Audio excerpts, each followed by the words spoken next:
Okay. Hello, everyone. Are we good? Okay. Hello, everyone. Welcome. Thank you so much for waiting. Thank you for your patience. And thank you to the online audience as well for your patience. So sorry for any confusion that it took to get you here. I am talking to the mic and it's in a weird place. But thank you for being here for this conversation. It's going to be a lovely one. This is a Jungian and Zen approach to the untamed self in the 10 Oxherding Pictures with Dr. Sara Granovetter and Dr. Debashish Banerji. I am Izzy Angus. I am the public events manager here at CIIS, which is the California Institute of Integral Studies, a nonprofit university in San Francisco, as you may know.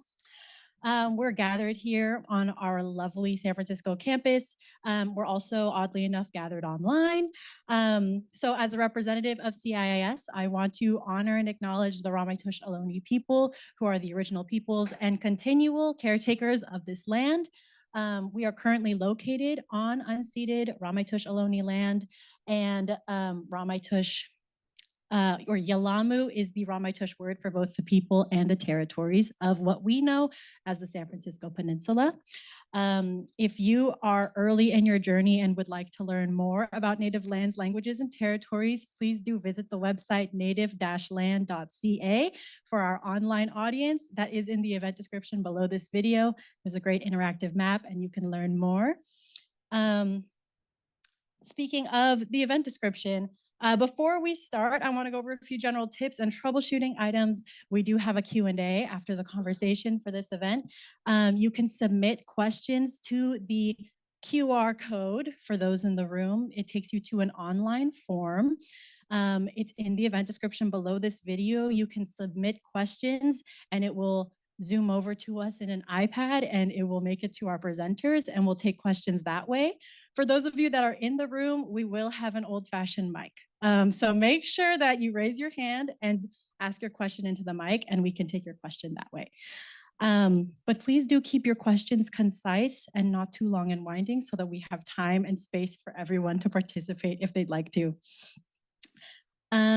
For those online, we also have auto-generated captions. You can toggle that on or off using the CC button on YouTube. Also, as many of you do have, we have a handout including the 10 Oxherding Pictures for you to reference during the conversation. For the online audience, it's in the event description below the video. So if you go into that description, you'll be able to click on the Dropbox link to access that handout. Okay. Now I will introduce our presenters and then we will get right to the conversation. Okay. Debashish Banerji, PhD, is the professor of Indian philosophies and cultures and the Doshi Professor of Asian Art at California Institute of Integral Studies, San Francisco. He has authored and edited over 10 books, curated over 15 exhibitions of Indian and Japanese art, and has written and produced a documentary film, Darshan, The Living Art of India, an authored book on a theoretical approach to Indian art, visual imagination of India, history, theory, method, and one on the Brihadaranyaka Upanishad, Time Steps of the Cosmic Horse, meditations on the contemplative philosophy of the Great Forest Upanishad are now in press. Sara Granovetter, PhD, LMFT, is a core faculty member in the East-West Psychology Department of CIIS and a practicing analytic contemplative psychotherapist. Sara's clinical practice, pedagogy, and research weave together analytic psychology, Buddhism, eco-psychology, and posthumanism, with a focus on giving voice to the wild, forgotten corners of the psyche and earth to promote systemic balance and collective healing. And now, without further ado, I'll go ahead and pass it over to our presenters.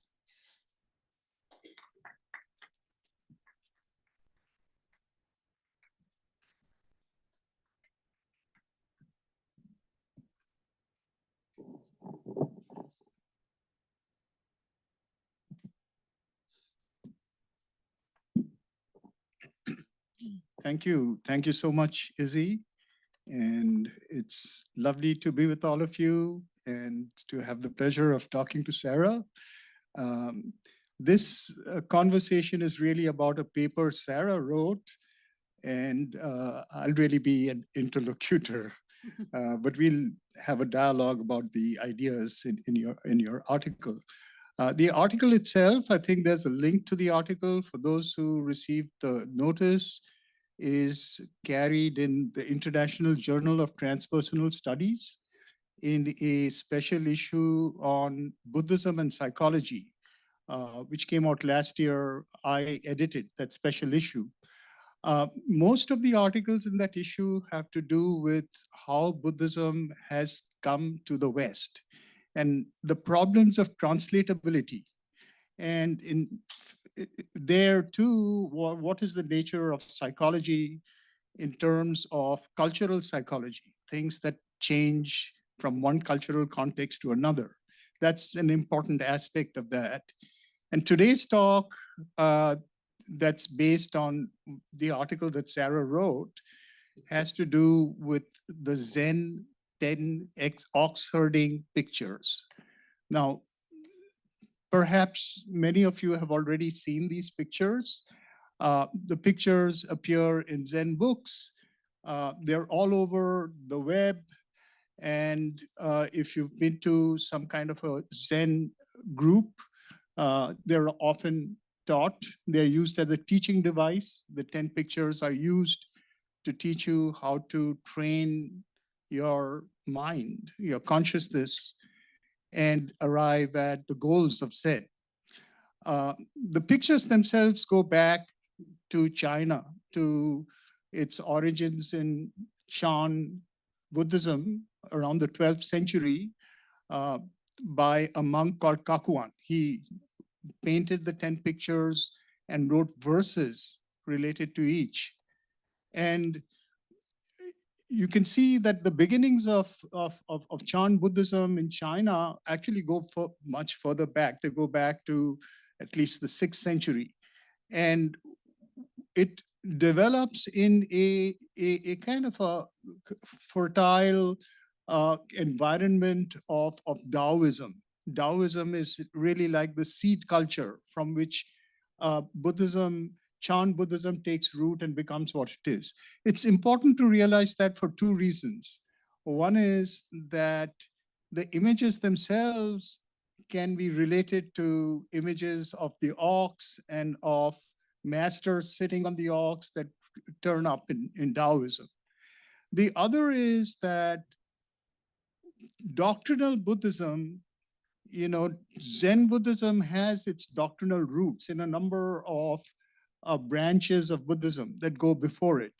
But Zen Buddhism downplays its doctrinal roots, partly because of its hybrid beginnings in Taoism, and partly because it wants to get directly at experience. It's much more interested in experience.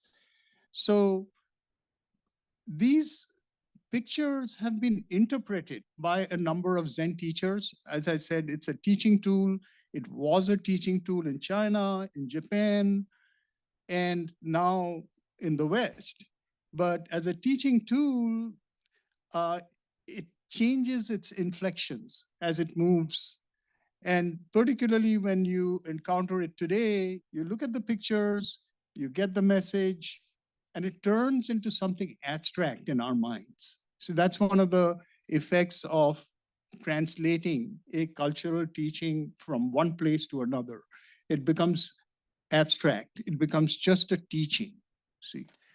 So one thing to realize is that I think, Sara, what you've done with your article is bring our gaze back on the specifics of the ox and the oxherd. So in a way, we're looking back at what the pictures are all about. And the pictures themselves, as I said, they don't originate in Zen. They go further back.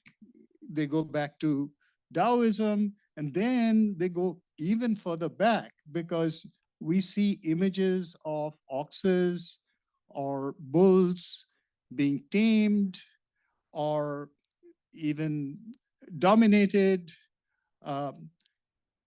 in many cultures across the world. And in fact, we go all the way back to the early beginnings of agrarian society. when human beings emerged from the forest and made settlements, agrarian settlements, and the bovine was one of the bovine and the equine are the two major animals that make their way across the forest, come into the new domestic zone of the human. And you see, there are a variety of symbols. There's a way by which we turn our changes, our major social and ontological changes, into symbols. And so the way the ox is turned into a symbol through bullfights, through bull leapings, through the cult of Mithras, for example, in Rome. And there's a variety of cultural tropes by which the ox is addressed as a symbol for domination. One can go much deeper into this. This is an entire area to be looked at. But this is one of the, sort of remnants that comes to us through China and then through Japan, and now makes its appearance in these pictures. And I wanted to prelude our conversation with this, because in a way, what Sara is doing is to look back again at our origins and the kind of domestication processes by which we've become what we've become. We've become humanized. And so we can talk about a human before the human, and we can now talk about a human after the human, the posthuman. So in a way, this is where Sara is putting her gaze back on these pictures to interpret it in ways that mean something much more to us than just a teaching tool. So I turn it over to Sara to talk about the images, and then we can go deeper into them. Oh, wonderful. Thank you so much, Debashish. That was a wonderful introduction. And I really want to go more deeply into this project of kind of looking at the ox in the paintings as more than just a symbol, really bringing that image alive and letting it teach us on its own terms. But first, as you say, I think I would like to just go into some of the more traditional understandings of these images. And alongside those traditional understandings, I also am going to kind of offer a parallel understanding from the perspective of Jungian individuation. And for those of you who are not familiar with Jung and the individuation process, individuation is kind of the spiritual quest for wholeness. And wholeness happens when the ego comes into a kind of conscious relationship with a big S self. And the big S self in Jungian understanding is the divine principle within. So I'm going to be sort of looking at that parallel understanding, and then we'll go back through and really kind of reinterpret and look at this through a new lens. And I just want to say there's a long history in Zen of turning teachings on their head, right? So in some ways, even though we are maybe looking at this in a somewhat unorthodox way, that is in some ways keeping true to that spirit. I think it was Linji who said, if you meet the Buddha on the road, kill the Buddha, right? And that's sort of what we're doing here. So, as Debashish mentioned, the 10 Oxherding Pictures have been used for centuries as an allegory for the process of attaining Buddha nature. And in this case, the ox would be a symbol for Buddha nature. And the oxherd is the person who is seeking Buddha nature, the person who's been separated from his own true nature and is trying to find his way back to the lost ox.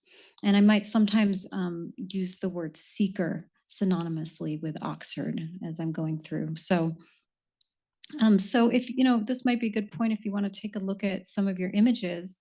If we look at picture 1,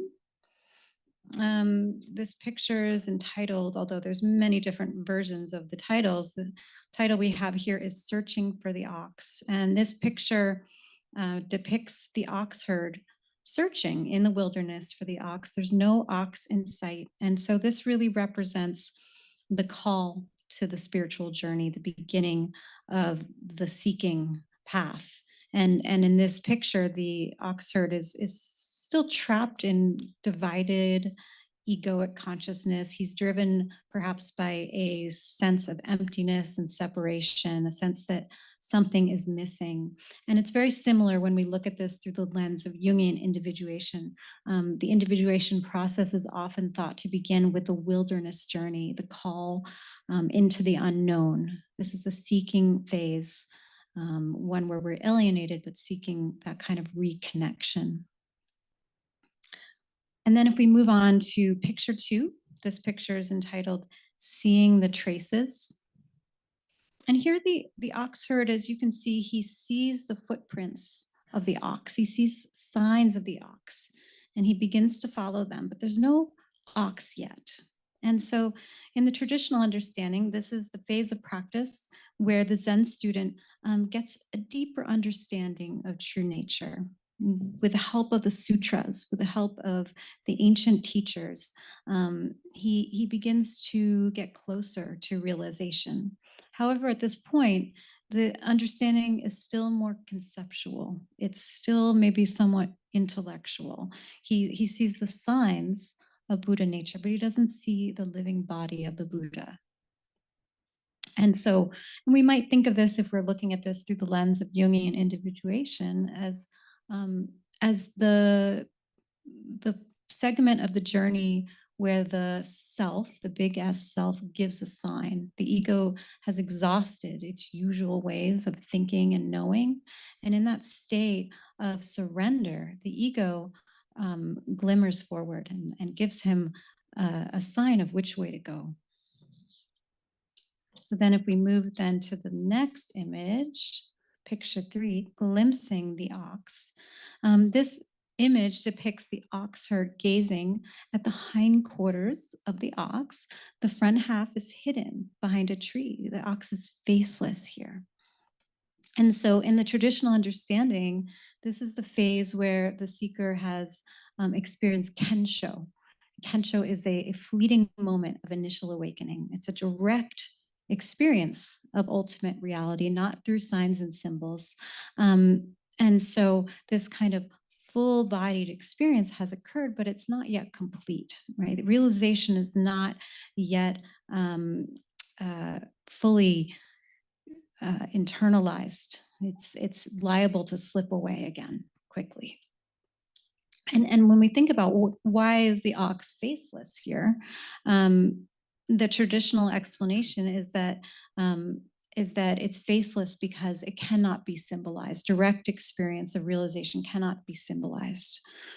And so one explanation of this from a Jungian perspective, why is he looking at the hindquarters of the ox? And this is something I want to explore later, is that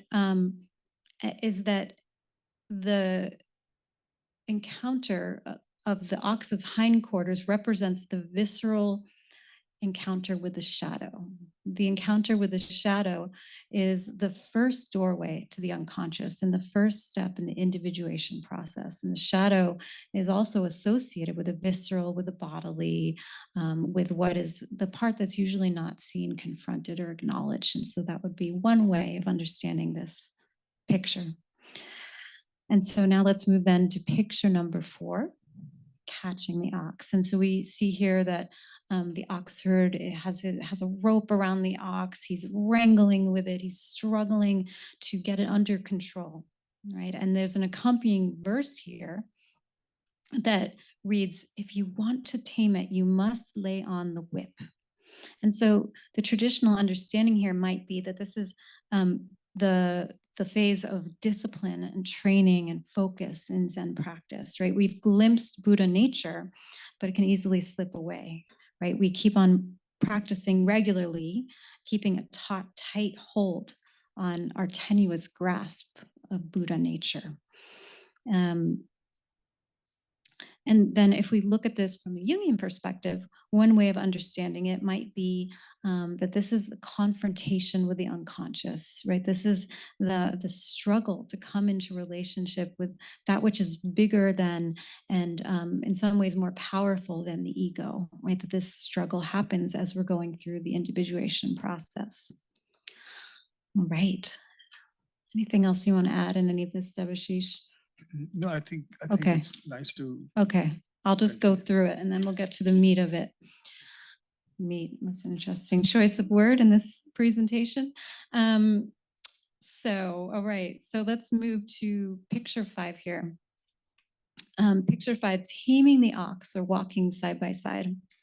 And so here we see that the ox herd is walking calmly beside the ox. The ox is led by the rope. And here in this image, the rope is slack. That's really in contrast to the previous image where the rope is taut, right? There's a struggle. And so the verse here instructs us to pull again and again till it's tame and gentle. Of itself, it will follow without any bridle or chain. And so the idea here is that we've finally caught the ox, right? The fruits of our unwavering practice, discipline, and focus have paid off, and there's less effort needed to be in relationship with, to be in contact with Buddha nature. But still here, even in this image, we can't yet let go of the rope, right? It's liable to wander back off into dust and desire, and it being the ox. And so in the Jungian, in some of the Jungian interpretations, this walking with a slack rope is the beginning of the conjunctio, and that is the joining of the conscious ego with the unconscious or the self. All right, let's look now at picture 6. In picture 6, riding the ox home. We see the ox herd riding the ox, looking very carefree, no reins at all, playing the flute. And even the ox looks like he's enjoying himself, right? And so here, the verse reads that we call you, but you won't turn around. We catch at you, but you won't be tied down. And so this is the phase in the practice where there's no turning back. We can't unknow Buddha nature. We can't so easily fall back into delusion. We fully tamed the ox and made it our own. And we're here really beginning to merge with and become one with Buddha nature. And again, in a Jungian understanding, this would be a sort of deepening of the conjunctio, of the identification with the self and the unconscious. So now as we move to picture 7, the ox forgotten, sometimes read as the ox transcended. And so here we see the man is alone. Presumably he's at home because he had, in the previous image, ridden the ox home. And he's ridden the ox home to the ground of his own true nature. And we see that in this image, the man his hands are in perhaps what looks like prayer, gazing out at the moon in the wilderness. And so here, the traditional understanding is that there's a deepening of the realization of non-duality. There's a disappearance of the ox because we don't need the ox anymore as a concept, as a teaching tool. We don't need to think about Buddha nature as an idea that's separate from ourself. Buddha nature is not an idea. It's not a concept. It's something that I am. And so here, yeah, I think that's actually all I want to say there. And so this is, again, another form of deepening conjunctio in the Jungian process. So then we move on to picture 8, the ox and the man out of sight. And here we have the depiction of Enso. And Enso is an empty circle that represents sunyata, or the great death. And this is a symbol for Buddhist emptiness. And so here, in a way, this is really the culmination of the practice. It's the complete realization of non-duality. There's no ox, there's no self, there's no search, there's no awakening, there's no delusion, there's no desire, there's no aversion. And this circle also represents the fullness and the completion of vast emptiness. And there are actually versions of the oxherding series that end here. And when we think of this in terms of the Jungian individuation process, we can think of this perhaps as the ego emptying itself so that it can be in service of the self, the prostration of Job as he trembles before Yahweh, which is, one of the traditional symbols of the individuation process. That prostration kind of being a real ripening of the ego's relationship to the self, allowing itself to be self-centric as opposed to egocentric. And then we have picture 9, returning to the source. And here we see a nature scene. We don't see the man, we don't see the ox, we just see nature. And so this is the phase where we come back into the world of form, infused with our contact with emptiness, infused by our merging with Buddha nature. But we don't remain in a sort of world denying and transcendent state, but instead we become world affirming here. And this also expresses the understanding that emptiness is identical to the 10,000 things. It contains the 10,000 things. They're all expressions of emptiness. And what I think there are theorists who will disagree with me here, but what I would say is that this image actually goes beyond what Jung thought possible in the individuation process. That Jung really believed that the conscious self could never take the perspective of the big S self. It could never really, the self gazes upon the whole psyche, the consciousness and the unconscious. And Jung thought that we could only come into service with, we could come into relationship with the self, but we could never see through the eyes of the self. And what I would say is that in picture 9, in a way, we are actually taking the self's perspective, that Zen Buddhism goes a step beyond Jungian individuation and says, actually, no, we actually can see through the eyes of the wild self. And I'll get more into that in a little bit as well. And then finally, picture 10, entering the city with bliss bestowing hands. We see an image of this round-bellied, hairy, bare-chested monk. And this is thought to be a depiction of Budai, or the laughing Buddha, who was I think a 10th century monk who was said to wander freely through the villages, offering treats and gifts to children. And so what this really is here is this is the kind of culmination of the return. This is the return to the world out of emptiness of one's own free will.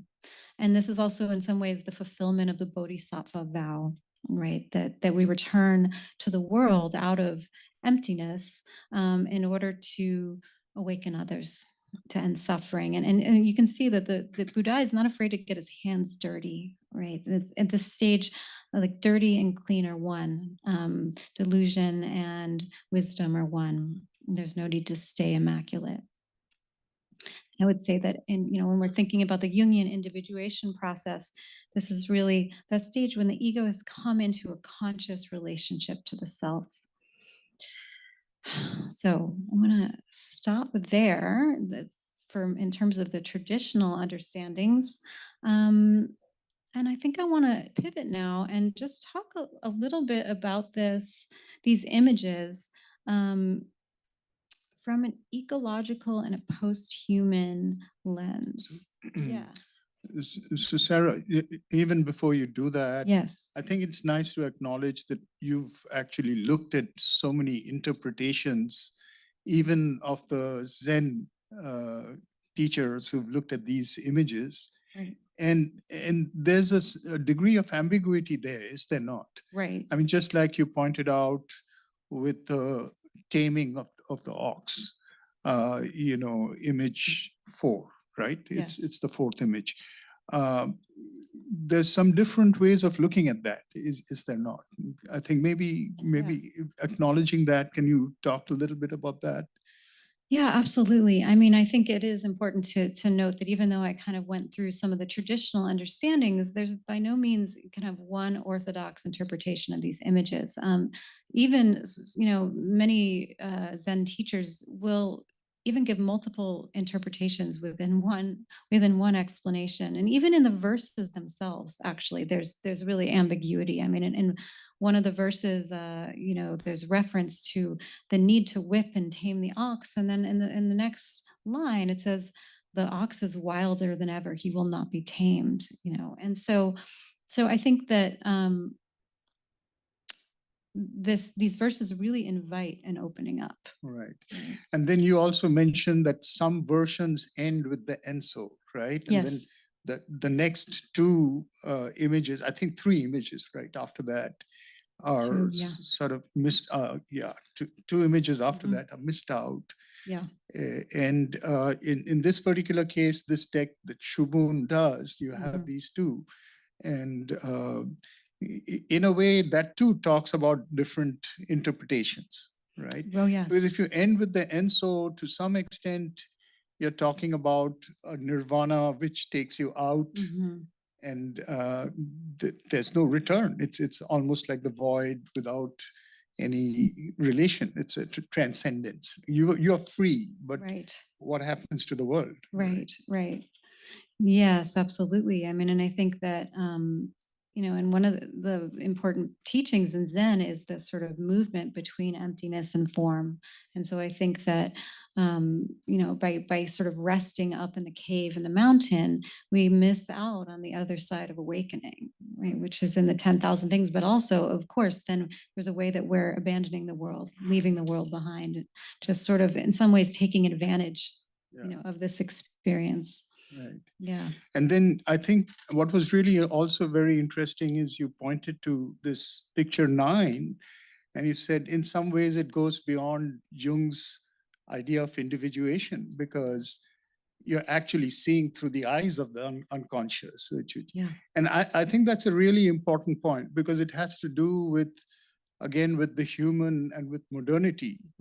Because, and this whole notion of how far can we go? In modern consciousness, the idea of the human, which we find philosophically, for example, with Kant, right, is that the thing in itself can't be known.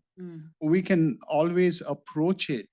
But our understanding of things is a conditioned understanding. Right. So this question, can we actually know things as they are? This is really, in a sense, what's being fielded over here, if we look at it from that point of view.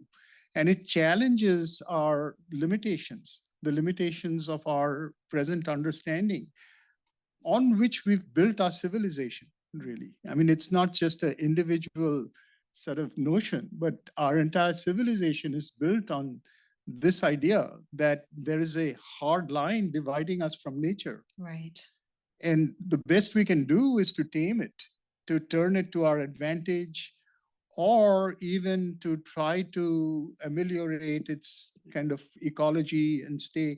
But I think this is going one step beyond and saying we can actually come to oneness with nature. Right. Is it not? Yeah, thank you. I love the way you put that. And I think that, as you point out, like Kant and Jung kind of coming from this Western understanding, come in with this idea that the thing in itself, or nature, can never be known, is because they themselves aren't able to transcend kind of the limits of their human-centric ways of knowing, the limits of sort of human linguistic membrane that sort of encloses them, right? And I think what some of the nature images in Zen, and these images also invite us into, is to go beyond that way, that form of understanding, to see through the eyes of nature itself. Right.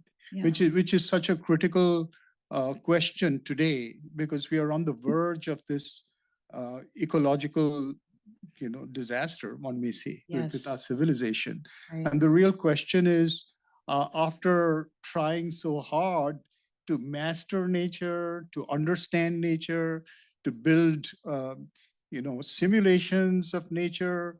We are at a point where nature is just not kind of being tamed. Not Just cooperative. like, Yeah. just like that fourth image. Right. So the question is, can we go further? And I think this image set is giving us an answer to that question, which really has to do with our times, from if we read it that way, in which is the way you read it, right? So tell us a little bit about that. Yeah. So great. So I'd love to that was such a great introduction. I'd love to go back into the images once again from this new perspective. And so I think, some of what I do as I go through these images again is to go through them and kind of carry out what I would call an ecological critical deconstruction. And what that means is that I'm going to be amplifying some elements of these images and maybe the verses as well that have been marginalized and overlooked. And what I really want to do, as Debashish mentioned, is to direct attention to the metaphor of domestication and direct attention to the ox itself. I say it, even though I don't want to, because we don't really know if the ox is a he or she here. The Chinese character for ox in this case could be either gender. And so what we're doing here is not seeing the ox just as a symbol or a tool we use to help us awaken, but which in a way is, I would say, is not true to the spirit of Zen. It's distancing, it's conceptualizing.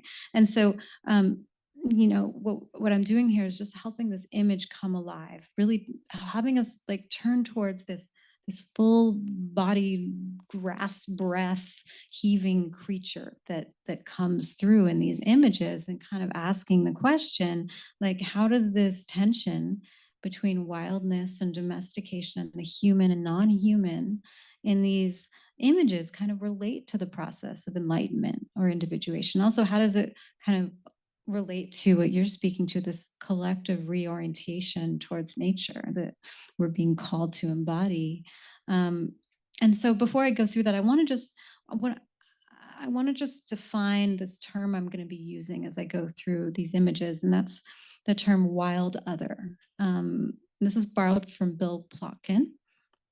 And I'll sometimes name the ox as a wild other as I go through these images. And the way that Bill Plotkin thought of a wild other is something that we can't possess, assimilate, or comprehend, at least using our normal modes of perception, our everyday modes of perception. And so the numinous, the divine, Buddha nature, these would be all, in a way, forms of wild others. The numinous is beyond which we can encompass. It's something that we can't possess. It's something that we feel awe, we tremble before it because it's bigger than us. And it doesn't speak the language of separating consciousness. And another kind of category of beings that I would consider wild others would also be nature and animals. That in some ways, nature and animals, despite how much we try to domesticate, we try to encompass, we try to extract from them, there's something about, if you've ever looked into the eyes of an animal, there's something about an animal, right, that we can't ever that we feel, at least with our normal modes of kind of apprehension, that we feel we can't ever fully understand and possess. We can't ever predict exactly what it's going to do, exactly what's going on inside of its psyche. And then finally, I'm also going to use the term wild other to refer to parts of the self that feel untamed and unruly, parts of the self that we don't seem to be able to get under control. So without further ado, let's go back to picture one once again, searching for the ox. And so, we see here the ox there's no ox. The man is alone in the wilderness, right? He's searching, the beginning of the spiritual journey. And so what I think we see here in a way is the way that the human has really sort of set himself up in opposition to nature. The human sees nature as an illusion, as something to use, as maybe a waste of space, something to be subdued, dominated, controlled. And now that this kind of illusion of mastery over nature has been achieved, what many of us experience is actually a great yearning for something that's been lost. And this comes through in a sort of nostalgia and romanticization of pre-civilization, of untouched nature. And this sort of, I think, in a way, sort of illustrates this yearning for the wild other, this yearning for our original wholeness that drives the wilderness journey. And there's a parallel here. And the parallel is, along with this alienation from nature, there's been an alienation from wild otherness within the self. And so there's a parallel alienation from the sensual body, from the instincts, from parts of the self that aren't useful, for parts of us that don't really conform so well into society, that don't make sense, that resist being enclosed within language. And that these are the parts that I think are that contain the memory of minerals and trees and animals, that contain the seeds of the universe. And we've lost contact with these parts of us that are really most intimate. We've in some ways optimized them away. And so this search in the wilderness journey for Buddha nature is taking place. But I think it's important to notice that we're looking for Buddha nature in its non-human form, in the form of an ox. I think the choice of this form is important. And even in the verse, there's reference to separation from the beastly. And so what this shows us is that our wholeness depends on reuniting with a wild, wayward, non-human animal that we eventually recognize as ourselves. But as we see in this image, we don't recognize it yet. Nature is still, we're lost in the wilderness. Nature is still dense, it's mysterious. There's an accompanying verse to this image that reads, "No sight of the ox, just the empty shrilling of cicadas." And I think there's something that really touches me about that, that line, "just the empty shrilling of cicadas." And it strikes me that he's not able to, well, the emptiness on one hand really speaks to the alienation of the seeker and this stage of the journey, and that he's alienated from hearing the call of cicadas as teaching, hearing the call of cicadas as a wild language that he can understand. To him, still it's empty. And so then we move then to picture 2. And maybe I'll say a few words, and maybe you want to even add on here a little bit, Debashish, if you'd like. Or do you want to start? No, I think Okay. you go through it and then Okay, sounds good. All right. So in this scene, even though there's no ox yet, there is the ox herd has discovered tracks and footprints. And I think the accompanying verse here is very important. And one of the lines reads, "The whispering pines teach the salvation of sentient beings. An old pine speaks intrinsic wisdom." And so what we see here is that the natural world is becoming more decipherable. It's in some ways acquiring sentience for the ox herd, whereas the natural world in the previous verse was empty. The sound of cicadas was shrill. Here, the old pine is teaching, right? And even it says, "A mysterious bird toys with the truth." And so here I think there's a way that the language of the wild other reaches us in a way it didn't in the last image. And I don't know if there's anything you want to add there, Debashish. for now, I think That's good. Okay. Okay, so then we can move on then. And, I'm going to talk then now about images 3 through 6, which really all refer to the finding, capturing, the taming, and in a way, the mastering of the ox. And traditionally, these next 4 images are the sort of refer to the phases of initial realization, practice, focus, and discipline. And but I'm really going to kind of turn that on its head. And I'm going to say that in the ox herd's quest for contact with the wild other of Buddha nature, he's actually engaged in continuing delusions. He's going about this quest for connection in a familiar way, by subduing, by possessing, by controlling. These are all actions of the dividing mind, actions of conquest consciousness, right? So in a way, well, even though that's happening, as you'll see, as these four images progress, there's a slow softening of this dominating attitude. And so what I kind of want to say is that it's not the ox that's being tamed here, but really it's the ox herd who is learning to make himself more receptive to the ox. He's learning to make himself more attractive to awakening, so that awakening will kind of follow him on its own bidding. So now I'll go through the images. That being said, so in picture 3, glimpsing the ox, again, we have the image here of the ox herd gazing at the hindquarters of the ox. The face of the ox is hidden. And this is, in the traditional understanding, we're seeing true nature directly, not just conceptually. We have a moment of kensho realization. But I want to ask again, why is he glimpsing at the ox's butt? Like, why is he glimpsing at the back half of the ox? I always found that strange. And so one theory that I have is that he's still participating in kind of dividing and objectifying consciousness.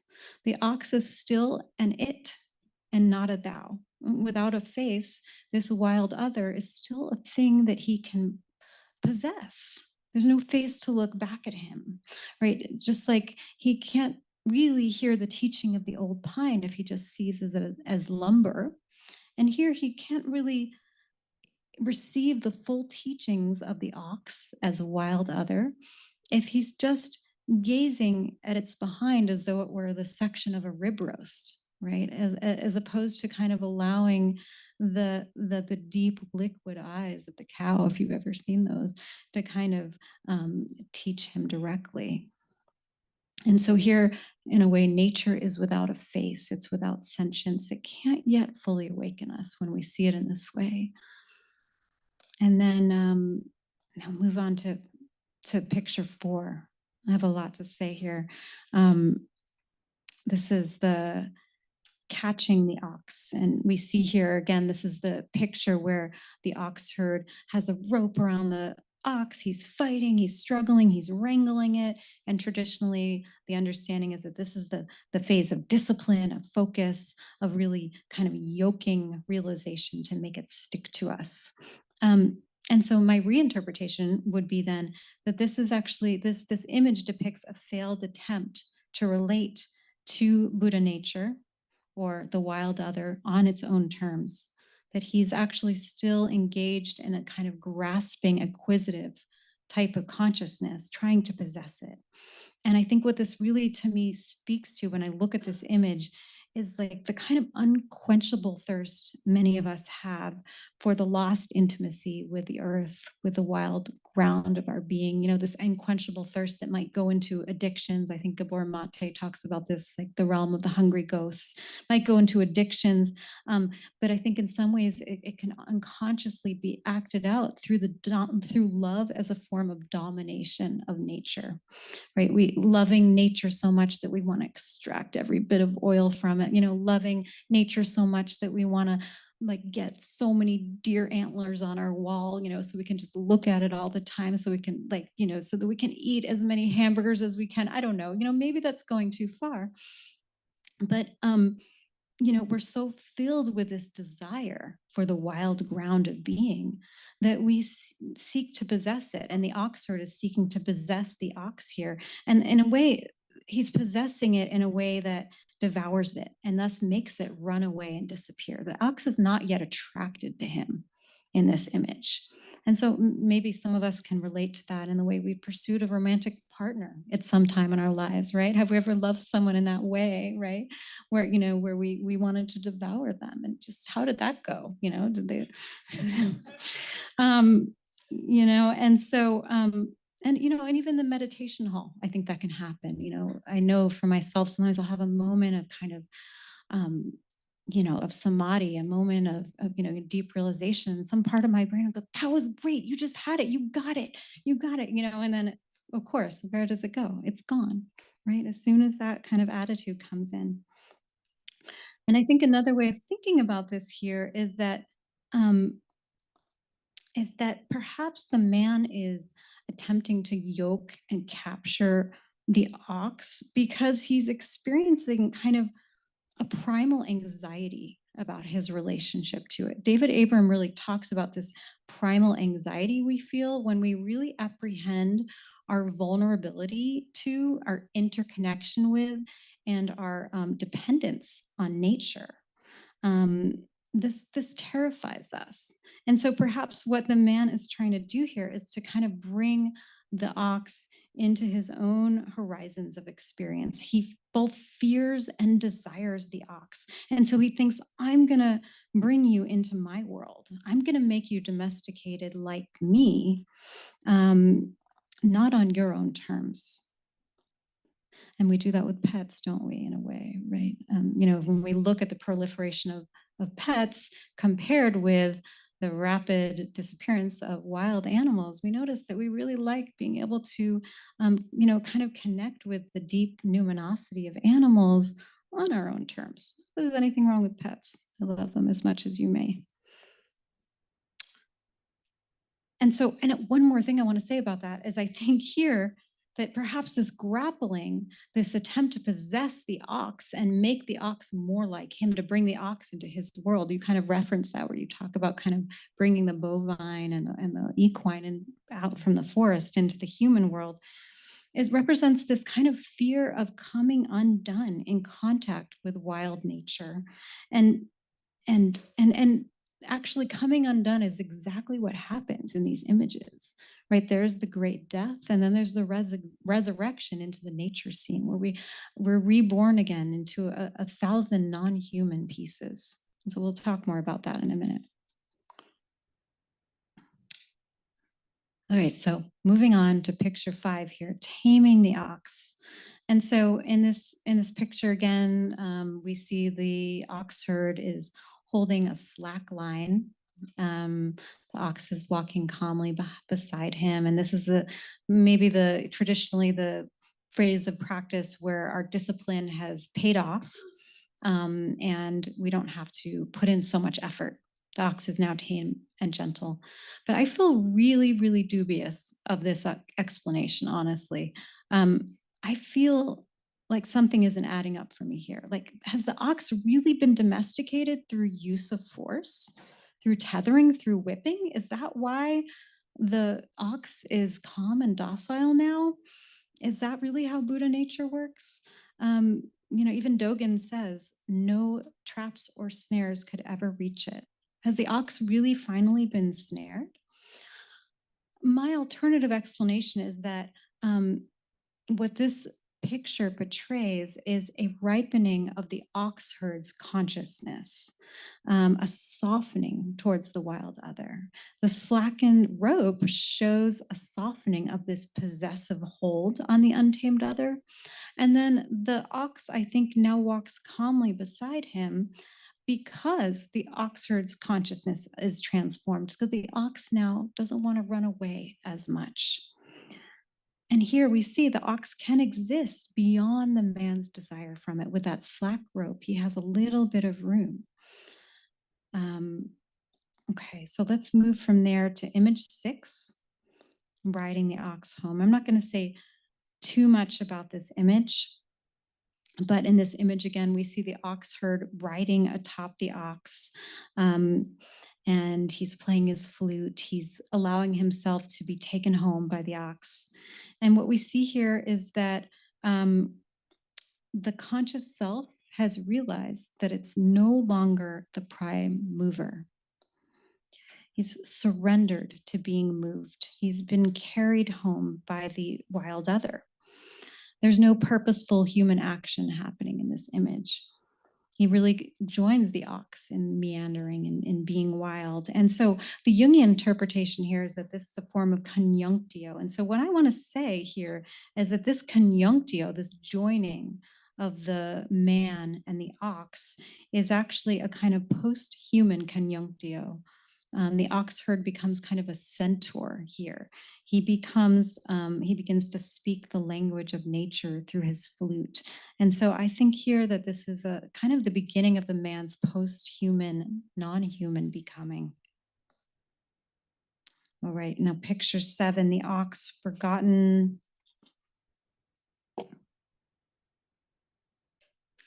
And so here we see the man alone in his home. There's no ox in sight. And the traditional understanding here is that we don't need the symbol of the ox anymore. The man has become Buddha nature. But what I would say here is that this is actually a further ripening of the seeker's consciousness, in that he no longer needs to keep the wild ox tethered to him.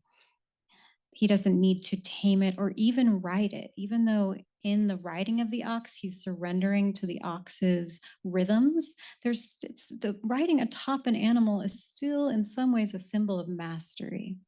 And so here we can think of it perhaps as the ox being let go, allowed to return to the wild, given space, no longer being used. And we see the man is kind of, in some ways, taking a reverential posture towards the nature scene beyond him. And then we go to picture 8, ox and the man both out of sight. This is again the symbol of enso, emptiness, the culmination of practice, non-dual realization. Here we see, and this is somewhat in line with the traditional understanding, there's really a humbling and an emptying out of the human self before Buddha nature or the wild other. The man here has become a vessel. All divisions are gone here, human and non-human divisions. This is the state that I really see as a state of absolute listening, of really letting go of that human type of conceptual thinking and a withdrawing of projections to kind of listen beyond the human eyes and ears, listening to the words behind the words, to the other language. And I also think of this as a kind of cosmic egg. This is the gestation chamber that will allow the oxherd to be reborn in another form. And then in image 9, again, we see the circular frame contains only nature. There's no human subject here, only wild others. And so what I really see here is that the oxherd has been resurrected and reborn in a post-human plural form. He's kind of silenced and emptied himself out in the previous image. And here the world really rises up to fill him with its song. And he sees that the self is made up of a polyphony of other than human selves. The wild eye of nature here is seeing through the human eye. And so this is really kind of beyond the recovery of the lost ox, but realizing that I am that. I am nature. I am the lost ox. I am more than what I am, and I'm multiple as well. And so what I think the paradox here is what the man once felt alienated from, what he once felt most othered from, he's discovering is the most intimate component of his being. So let's move on here to picture number 10.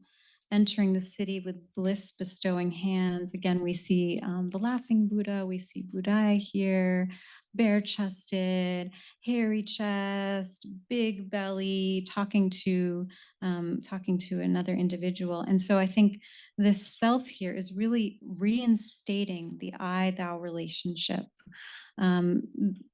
The seeker returns to human form, right? He doesn't just stay in identification with nature, identification with the ox, but 5 minutes. Oh my goodness. Okay. I'm going to just move it along then. But he needs to return to human form so that he can then double back and have a relationship with nature. Otherwise, there's a danger of consuming, devouring, obliterating it in his identification with it. And I think it's really important to notice here that he's been resurrected as a wild, hairy, animalized self. If you notice this in this last image, Buddha really kind of looks like the ox. In a way, it's like, there's no ox in this image, but there's this sort of ox-like man. And so I think that something this is pointing to is that the realized self is a rewilded self. He's led by his belly. He's untamed and wandering, just like that original lost ox was. So I'm going to end there. And there's also some takeaways. But before I go through that, I want to also just pass it over to you, Debashish, and see in a little time we have left. No, that was wonderful, Sarah. Mm. But firstly, I wanted to pick up on that last image that you talked about. It isn't fortuitous, because sometimes you think whether we are reading something into it. But I think it's deliberately done. Because this artist, particularly this artist Shubun, he belongs to a lineage of very famous artists from Japan. And his teacher, whose name was Josetsu, he starts this business of actually doing koans in which the human characters become much more animalistic. For example, he has this koan called How to Catch a Catfish with a Gourd. And this is a koan. So you actually use a gourd and there's a catfish, but you can't catch the catfish with the gourd. You have to allow the catfish to enter the gourd. It's a receptive process. And the way he portrays it, the person has got this awkward look with the gourd and a huge catfish in the water. And he actually looks like the catfish. He's been portrayed in such a way that he's been standing long enough that he's become the catfish. And that's the point he's trying to make. And I think Shubun is doing something similar because Buddha, in a way, is the hybrid, is the one that's reintegrated nature and is reappearing as a human, but with all the animal characteristics that have returned. And also, I thought Buddha is very appropriate. I think in your article, you mentioned that he's being led by his belly, So this leading by the belly, which is, in the Japanese sense, they call it the hara, the center in the belly, which is the kind of the center of I'd say the kind of integral will.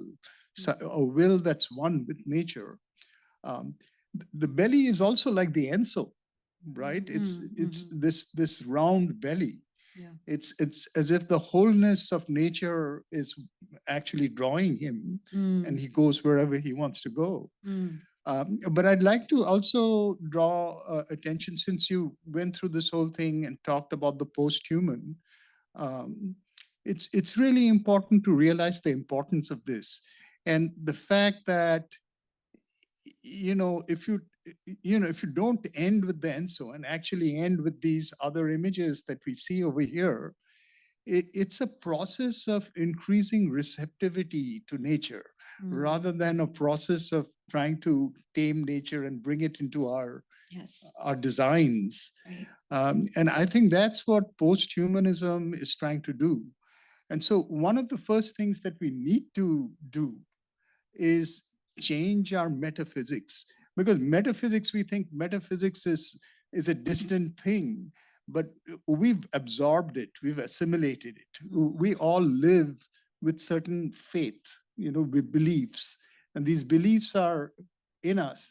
So we feel that, it's the Kantian metaphysics, for example, that we are human, there's divisions between ourselves and others, other humans, divisions between ourselves and other species. And it's only when we have a metaphysics of of monism, but it's really a plural monism. You can have a metaphysics of monism which ends with the enso. In other words, there's a one, I go there and everything gets canceled. But that's not going to help us either. We have to go to a plural monism. You use the term plural. When you return, you are one with everything, right? And I think that's what posthumanism is trying to do in saying we have to change our metaphysics. And so one of the kind of, I think, really leading thinkers in this turn towards posthumanism is Gilles Deleuze. And he is taking this back as far as Enlightenment philosophy goes to Spinoza, who is more about monism. There is only one thing, right? Everything is part of that one thing. And so in Deleuze's, you could actually do just like you did a reading through Jung. And again, you're talking about turning things on their head. I think in your article you mentioned Jung saying that the unconscious or darkness has its own light, except he never, like you said, he didn't feel that you could talk through that light. There would always be that distance. But this is the monism that makes you unite with that light, right? And in Deleuze's case, if you do a reading through Deleuze, your second image becomes what he calls an apprenticeship to signs. And by that, he has a book where he's looking at Proust, and it's called An Apprenticeship to Signs. And basically what he's saying is that we're reading signs all the time. We're looking at each other. We understand the conventions that we take for granted that are common. But once we go beyond those conventions, there is another set of signs that come to us. And that's the cicadas and those are the signs that we normally think we can't read. But it's the language of those signs that really makes us more receptive and ultimately brings us into the unity that this Oxherding Pictures are, according to your interpretation. And I think that's a change, that a transformed way of looking at things that we're all being invited to. I think that's one of the lessons of this. These 10 Oxherding Pictures today. If we think of it not as just a teaching tool for individual salvation, but as a way by which we can heal the earth and heal ourselves as well. Yeah, absolutely. Thank you. That was beautiful. And yeah, I think it is, as you say, so important, as we veer at the edge of climate crisis, to which, I will say animal agriculture, particularly bovine, is a significant contributor, to think about like this, as you say, the reinterpretation of sign. How do we solve this crisis? We've gone about it in so many ways, and many of those ways have, involved using the scientific method, using forms of control, using, kind of our normal dividing consciousness. But perhaps in order to really solve this crisis, we need this kind of reorientation that you talked about, a kind of reinterpretation of the signs, so that we can actually see out of the eyes of the wild other. We can see through a different perspective, with that maybe kind of belly self. Maybe that's the only way we can really see our way through these times. So I think there's a great teaching here in that.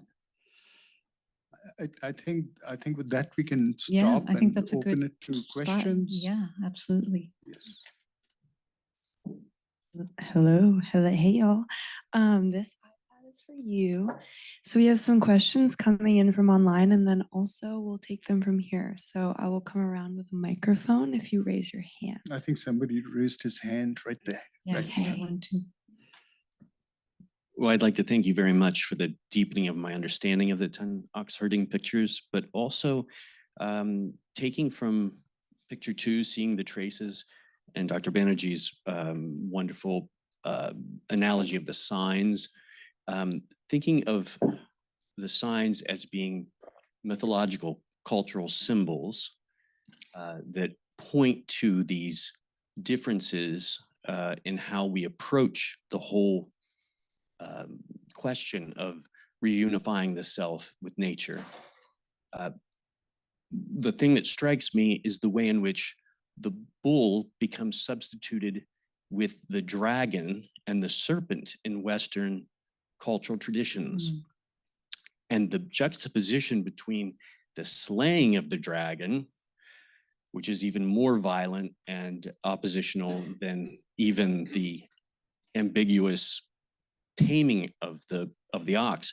What are your thoughts about that as a entryway to this sort of process in reevaluating our cultural mythologies and symbols that lead us to this path? You want to start? Yeah. I can take a stab at it. I think both those the images of nature, and when we're talking about the dragon, for example, the dragon also makes its beginning in China, and as it's a sacred symbol in China, and the dragon in China is in some ways, culturally speaking, similar to the Kundalini in India. You know, the serpent, or even the serpent with its infinite coils, Ananta, on which Vishnu sleeps. So in those cultures, they're given a certain sacredness. And again, it's a question of coming into union with that, or seeing it in oneself. The Kundalini is something that we unite with. And we the same in China. You find in Chinese alchemy, or even in ordinary culture, you find the emperors wore robes showing dragons rising up. So I think what happens is a similar kind of transformation takes place. It becomes this animal that needs to be dominated and killed. Similarly, the bovine is not just dominated, it's also killed. It's killed in a number of cultures. You know, I mean, in the bullfight, it's killed. But in early Indian culture, in the Indus Valley, for example, there were animal contests in which the male buffalo was killed and its horns were worn. So this particular sort of, you know, I think a revolution of symbols by which we became human as we understand it right now is quite pervasive. But along with it goes another language, the language of being close to nature, you know, the language of the 10 Oxherding symbols, etc.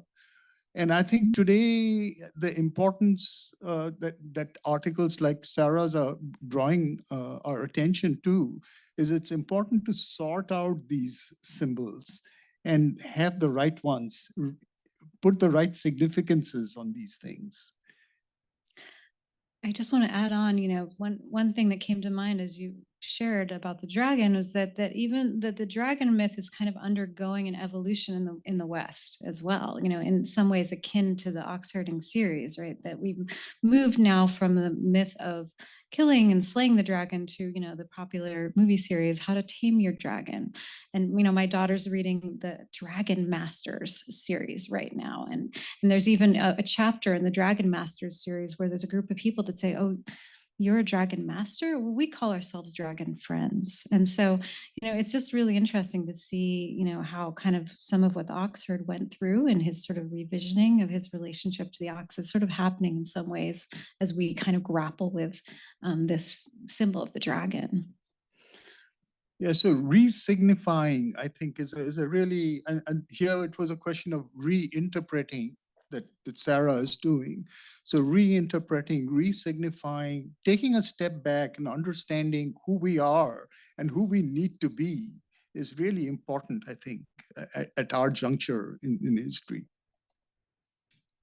I'll read to some of the people who've written, and then we can take a few more. Maria V says, could you speak to the state of the water in the background, its shape, appearance, symbolism, etc.? I guess in the pictures, there are images of water. And the question is if there's anything that one can say about the water.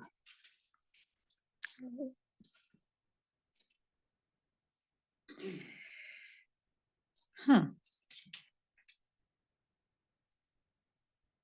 I think that might be a whole other paper. That's I don't know that I'm having anything immediate come to me. What about you, Debashish? No, not really. I think, these things have certain generic symbolisms which come to us. But I think here, what's really more important than the water is the ox and the relationship between the ox herd and the ox. Specifically, I think somebody here, two people here. And someone in the back, the Someone gentleman in in the the back back. had his hand up for a while.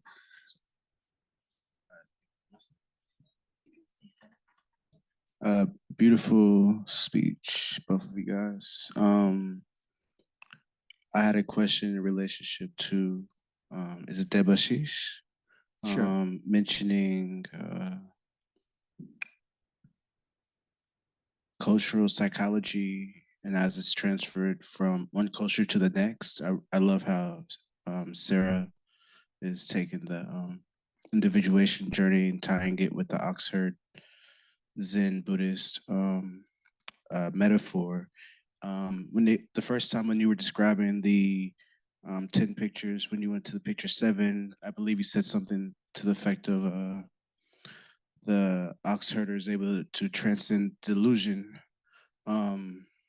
And I was wondering what your thoughts were, either of you, on how Jung viewed delusion, and also like if there's a cultural translation, because I know in Hinduism and Buddhism, delusions are common terms, and also how Jung viewed nature, because it seems like that in here, nature is like honored or seen as higher, or like if Jung also seen it as higher or base or spoke to it at all. So thank you. Sure. Yeah, I mean, I think that, a parallel to the concept of delusion might be the complex, perhaps, in Jungian psychology. The complex is sort of the ways in which the contents of our own unconscious, both personal and collective, kind of might shape the way that we experience the world, sort of in a way, a type of projection that we see the world through. And then the second part, wait, I'm just forgetting. What was the second part of the question? The second Nature. part has- Yes, of course. Very important. Yeah, I think that, Jung, there's actually a whole course, in our department on Jung and nature. And so there's so much that could be said about that. I think that, what you might say is that nature, that Jung was very affirming of nature, and Jung felt that human beings have really kind of lost the connection to their own nature, to the ground of nature within their being, and to the natural world, and that was to great detriment. But at the same time, Jung also made some kind of ambivalent comments towards nature. He talked about the need for human beings to kind of lose their saurian tail, to kind of move beyond some of the primitive instincts. So I think there's, that ultimately he was very affirming. I mean, even if you read in, Memories, Dreams, and Reflections, there's a lot of ways in which, Jung's, sense of the self and sense of, his own journey was really shaped by his connection to nature, his connection to stone. And yet there's still, and I think it's more probably, I would say, a product of his time. There's still kind of an ambivalence and rejection of it in the same gesture. So I think it's a really great question and maybe a complex answer. Do you want to add to it? I'd like to add about the other part, where you talked about the cultural resonances of delusion, for example, in the traditions of Buddhism or of Hinduism, etc. And so that's again a very complex area, because delusion can mean a number of things. One is what we are talking about, our entry into a kind of a cocoon of humanity, of humanness, is itself a delusion, you see. So in other words, we can't see things as they are because we've already translated them into the kind of enclosed meanings that we put on things, right? And the desires that we put on, the projections that we make. So there is delusion of that kind. So even the Indian traditions like the Yoga Sutra, etc., are talking about those kind of delusions and how to approach them so that we can be clear-sighted, see things as they are. But there's also other delusional ontologies, right? Where you're being told the world itself is a delusion, right? So those are things where, and it occurs both in Buddhism as well as in Hinduism, in varieties. I won't say all of Buddhism or all of Hinduism, but certain varieties, right? And those again are varieties that we want to steer clear of, right? Because that takes us again into this type of world negating reality. So I can be free by thinking that the world is a delusion, but the world continues all the same, right? So I think delusion, we can think about delusion, and I like what Sara said about complexes, about psychological projections and things like that, which we really need to address. But I think as far as reality is concerned, I think what's more necessary today is to understand that nature can speak to us. It is real. And we can come into not only intimate contact, but even oneness with it. I think I'd like to read one more question that has come from the audience. It says, it's Cam G. And the question is, to me, this shows a very close connection to the hero's journey as another symbolic story for Jungian individuation. The process may be a journey into the unconscious self and a return to the world as a repetitive process. Do you see this process as one that is repetitive and that we continue to do throughout our lives? We might take this journey any number of times, or do you think this is a single arc that may or may not complete in a single or even multiple lifetimes? Great question. Yeah, I mean, I can Please, speak yeah, to that. You know, I please. think there's actually versions of the oxherding series where they actually appear in a circle. And so, and I think that that circular version really does speak to the kind of iterative nature of this oxherding journey. I think, you know, and there's certain, you know, in the sort of Zen mythos, there's this idea that once, you know, you're fully realized, you're done, right? And so there is that understanding, but I certainly do resonate with that conception. I think that the formatting of the Zen oxherding images in a circle, each circle within a larger circle, kind of really speaks to that repetition. So that would be a more spiralic idea. Yes. You know, we take different iterations and we are getting closer to a state of disunion. Yes. Yeah, exactly. I think some more questions in front.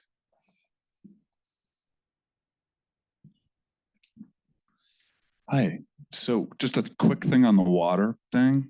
A couple of years ago, I went down the rabbit hole of Taoist art, and there was this huge emphasis on balancing air and land and water. So they seem to go out of their way to do that. Anyway, my question is, you know, we've talked a lot about instincts, and they're the sort of the classic instincts like survival and sexual and social.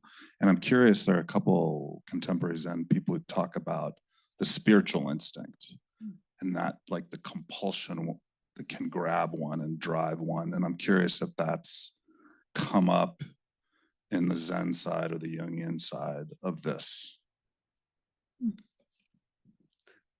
You want to take it? I'm not sure. I think in this reading, there is that sense.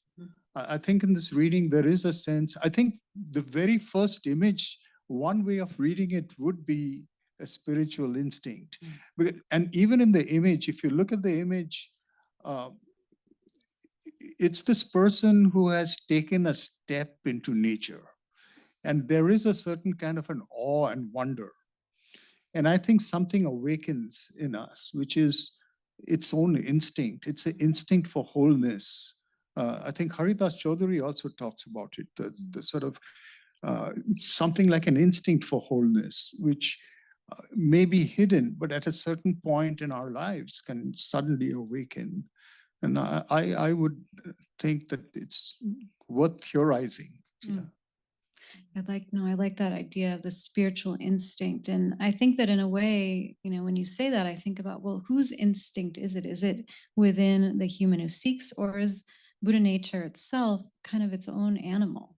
Does it have its own instinct? Because there's an idea in the Jungian psychology that the self, the divine spark within, actually initiates the journey, right? It's not the egoic mind. It's not like, okay, it seems like I'm separated, I'm going to go and kind of fix that, right? That's not where we come from. But when I think about that the Buddha nature actually initiates our awakening and possesses its own instinct and its own sentience, I think that that's a really powerful frame.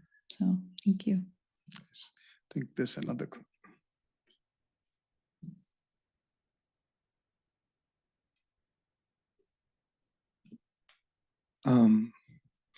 So, excuse me. When I look at picture 6, it looks very blissful. It looks almost, the only other more beautiful image I've seen probably in my life is Krishna playing the flute, and you hear that in the Vedas, and it's very reminiscent of that. It seems like in the material world, this is the best you can get. But then when you go to picture 7, he's overlooking the foggy area, his hands like this. And you mentioned that was him saying he doesn't need the ox in his life.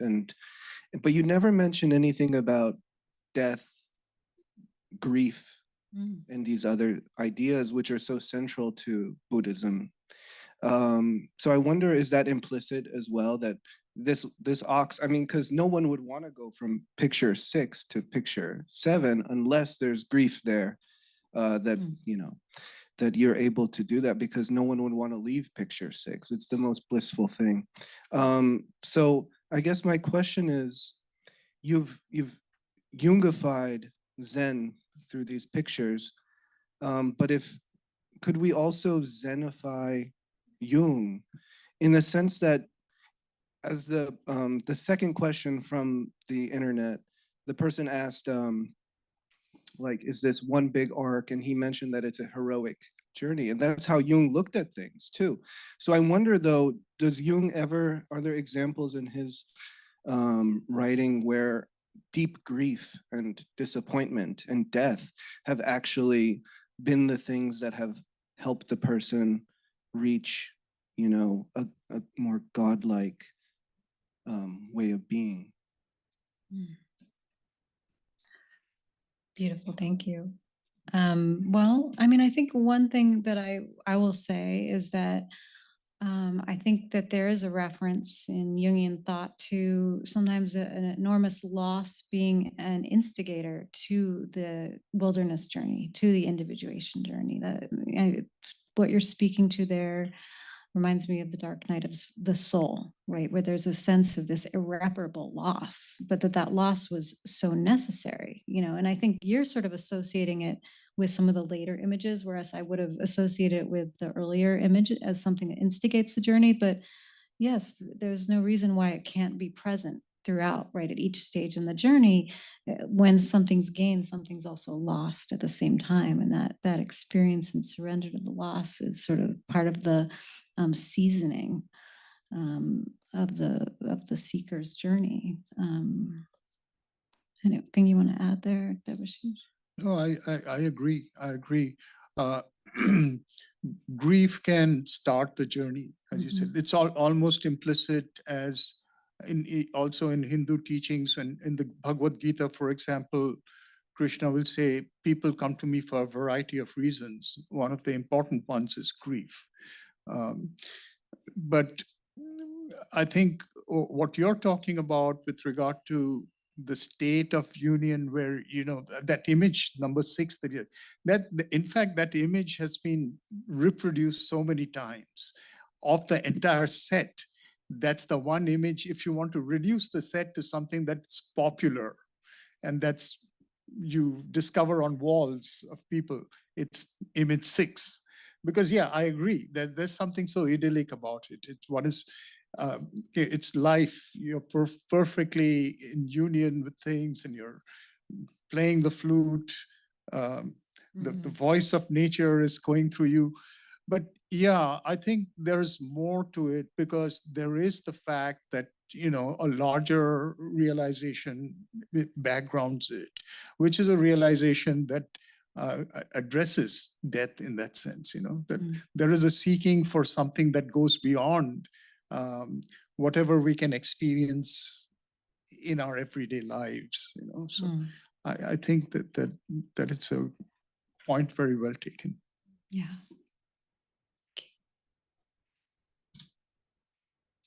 I think that's is what that we it? had. We see the Yeah. end sign. So. Thank you.